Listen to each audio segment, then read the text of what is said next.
Ever notice how we never seem to get as many weeks of vacation as we feel we need? So when you do take those precious days, it had better be for something special, right? If you've ever arrived at a hotel room that was not exactly clean or an attraction that's long since closed, then this one's for you. The folks at Lonely Planet can help you avoid a travel nightmare and snag that dream vacation. And they're taking us along for the ride. Here's ABC's David Wright. One of the great travel writers, Paul Theroux, once said, "Travel is glamorous, only in retrospect." ¿Cuántos años lleva un bote así? Carolyn McCarthy might well agree. She's a professional road warrior, an undercover writer for the Lonely Planet Guide. People really romanticize travel writing. They think you're sipping cocktails on the beach when in fact you're sweating it out, you're taking buses, you're guessing where you are and getting lost, you're seeing 20 different hotels a day. Now you get my experience. They always show me things on the highest floor. It's not what people think it is. Still, it's easy to see why people might envy her job. We followed along as she researched the Lonely Planet's Panama guidebook. Do you know how many rooms there are? 369. Her 18th adventure for the Lonely Planet. Ustedes cocina. Indiana Jones, hot on the trail of the perfect summer holiday. So $25 a buffet. For someone else. So I'm just making sure that I got some of the details that I saw, but I didn't have time to write down. For 40 years, Lonely Planet guidebooks have made even the most remote destinations a bit less lonely for travelers, discovering hidden gems abroad and at home. You guys have picked San Francisco as the best city in America? The best city for travel, yeah.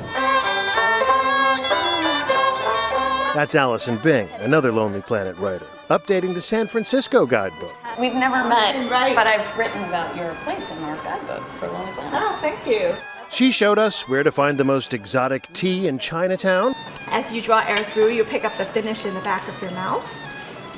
And the best salami in North Beach. Oh, good. So I cover Italy for Lonely Planet. I know a good salami. In one day, the best of both worlds. Italian style, American portions. Gotta love that. You have a pretty good job. The best, really. Of course, every job has its downside. Having very little personal time can be a challenge. I also feel like my job is a privilege and I get to see things that nobody gets to see. Carolyn spends 70% of her life on the road. For me, I love doing it, so it's really addictive and it's hard to give it up. It takes time to vet every entry firsthand. The Lonely Planet claims to be the only travel guide series still to do that. So what's the downside of the job? You don't get any sick days. And that can be a problem when you have 20 budget hotels to cover the day after you've been up all night with food poisoning. And that did happen to me, and it was in the Sahara. Plenty of travelers are no longer inclined to lug a big expensive book in their carry-on, relying instead on free crowdsourced data available from places like Google, Yelp, and Travelocity. If I were to go to a destination with my iPad, wouldn't I have all the information at my fingertips? Would you have expert information available that you could be confident in? You know, I think that's why our guides in particular to places that are a little off the beaten track are so valuable, because we triple check our facts. Each of those spots on the map is a hotel. Carolyn has to visit them all. It's the only hostel in Panama City with a pool, and people really like it, so I wanted to check it out. Could be a little bit cleaner. She also checks out the 5-star Trump Tower. This is amazing. Yeah, it's beautiful. Very nice. So is this tempered glass? Yeah. Okay. So soundproof, that's good. Our reader used to be backpackers, but those readers grew up. So now they have more discretionary income. Maybe they don't want to sleep in a dorm bed anymore. They want more creature comforts. Maybe some of them can afford the luxury hotels. So we research for a wide variety of people in the book. No matter how many stars the hotel has, the drill is pretty much the same. I look at the beds, I look at, these seems to be at least nice mattresses, and then how many beds there are in a room, if there's air. ¿Hay aire acondicionado aquí? Sí. What kind of linens do you use? Inspecting beds and bathrooms. I'm looking to see if there's hot water. I'm looking to see, obviously people have been using this all morning. Oh wow, that's cool. Actually, there are a couple hairs. Only a few seconds to stop and admire the view. Hi. Then it's on to confirming price points. So I saw a deluxe room and that's $159 plus tax. ¿Quería saber las tarifas? And documenting every last detail. Who knew? Trump Tower pet friendly. Buenas. Para Anton, ¿cuánto es? After seeing so many different types of lodgings year after year, I can clock it. I can walk into a place and in 10 minutes I get the vibe. Just as important as a place to stay is a good place to eat. Among Allison's top 5 in San Francisco, this hole-in-the-wall Korean spot.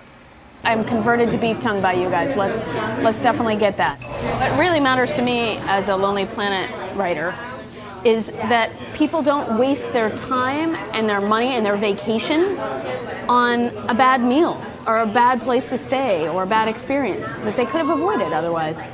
Dining out is definitely a big perk of the job. We're at the fish market. I'm psyched for some ceviche. But there's a catch. Carolyn doesn't just eat for herself. She has to eat multiple meals for her readers. This is great. I've just tried 2 ceviches. They were good. I don't need to make myself sick. I just need to get an idea that there's a general level of quality, and it was good. And the ceviche is just the appetizer. Meals almost always involve restaurant hopping. There's no sitting still. I just ordered a chorizo. It's all about street food tonight. Ultimately, it's all about finding good value and hidden gems. This is why people think you have a boondoggle job. A Korean acupressure massage in an out-of-the-way neighborhood. The parts of my job that are not so glamorous, like fact-checking bus schedules in person or checking out How clean the toilets are. exactly. In hotel rooms, you really have to look behind the toilet to know. This is the payoff. Or the most exotic ice cream in San Francisco. That's the Our most popular is the secret breakfast. It's bourbon and cornflakes. Peking duck ice cream? Peking duck that would be flavored. exotic.